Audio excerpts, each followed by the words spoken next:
భోంచేసేలాగా చూడు స్వామి.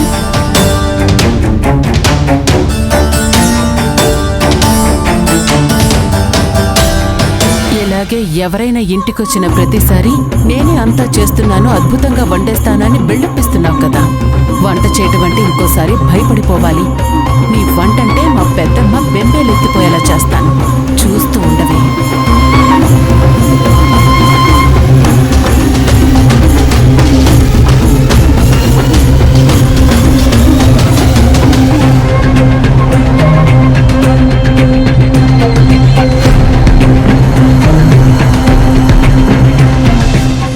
ఏంటి లక్ష్మి మేడం తెగ కష్టపడిపోతున్నారు? ఇంతమందికి వండి పెట్టడం కొంచెం కష్టంగా ఉందా? మీరు కాసేపు నన్ను డిస్టర్బ్ చేయొద్దు, నాకు చాలా పని ఉంది. అయ్యో అంత కంగారు పడిపోతున్నావు ఏంటి? నీ పక్కన నీ భర్త ఉండగా నీకెందుకు అంత టెన్షను? ఏం చేయాలో చెప్పు, చిటికలో చేసి పడేస్తా. మీ హెల్ప్ ఏమీ అక్కర్లేదు. ఒకటి చేయడానికి వెళ్ళి మీరు ఇంకొకటి చేసేలా ఉన్నారు. అందుకే మీ భార్య కోసం వెళ్ళి సైడ్కి నిలబడండి ప్రియమైన భర్త గారు. ఏం లక్ష్మి నువ్వు నిజంగా వెరైటీగా ఆలోచిస్తావు. అరే అందరు అమ్మాయిలేమో భర్త హెల్ప్ చేయడు అని కంప్లైంట్ చేస్తావు, ఇక్కడేమో నేనే హెల్ప్ చేస్తానంటుంటా, నువ్వు వద్దంటున్నావు. నువ్వేంటో నీ మనసేంటో నాకు ఎప్పటికీ అర్థం కాదు. అలా అని కాదండి, ఎలా చేయాలో ఏంటో మీకు తెలియదు కదా. ఏంటి నాకు తెలీదా? చచ్చ ఒరే హరి, నీ భార్య మరీ నిన్నింత తక్కువ అంచనా వేస్తుంది అనుకోలేదురా. ఇన్నాళ్ళు ఏ పనైనా చేయగల సమర్థుడు హీరో అనుకుంటుందని తెగ ఎక్స్పెక్ట్ చేస్తున్నావు, కానీ లక్ష్మి నీ గురించి అనుకుంటుంది ఇదే. అయ్యో మీరంత బాధపడద్దు. సింధు ఇక్కడికి వచ్చేంత వరకు మీరు ఈ కూరగాయలు కట్ చేయండి. ఇది అయిపోగానే వేరే పని చెప్తాను. సరే.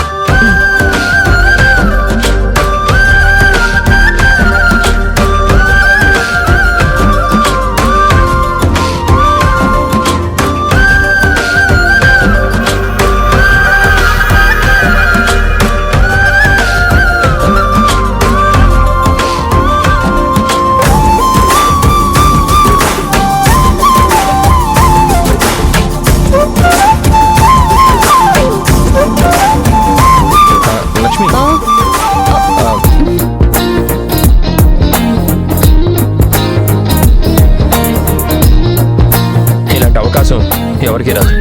మన ఇద్దరం కలిసి ఇలా వంట చేస్తుంటే ఎంత బాగుందో. నిజంగా మన జంటకి దిష్టి తగిలేలా ఉంది. లక్ష్మి రోజు నీతో కలిసి ఇలా వంట చేసే అవకాశం రావాలని దేవుడి దగ్గర కోరుకుంటా. చెప్పడం ఈజీ, చేయడమే కష్టం. చేసి చూపిస్తేనే ఇప్పుడు మీరు చెప్పిన దానికి వాల్యూ ఉంటుంది. ముందు నేను చెప్పిన పని చేయండి చాలు. ఓకే షెఫ్, మీరు చెప్పినట్టుగానే ఇంకా సేపట్లో ఈ క్యారెట్ కట్ చేసి మీ ముందు ఉంచుతాను. ఒకటి చెప్పనా, మీరు పని చేస్తారో చేయరో తర్వాత విషయం, కానీ మీరు వచ్చి హెల్ప్ చేస్తాను అని చెప్పారు, అదొక్కటి చాలు. ఏ అమ్మాయి తన భర్తతో పని చేయించాలని అనుకోదు, కానీ ఏ పని చేసినా కూడా భర్త తోడుగా ఉండాలని కోరుకుంటుంది. నేను కూడా అంతే. మీరు నాకు ఏ సాయం చేయకపోయినా పర్వాలేదు, నాకు తోడుగా ఉంటే చాలు, అదే నాకు పెద్ద సహాయం.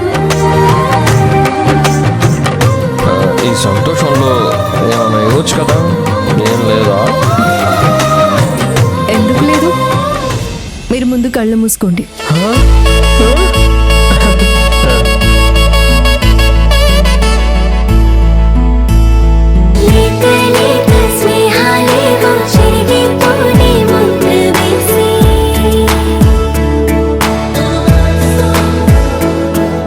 Muda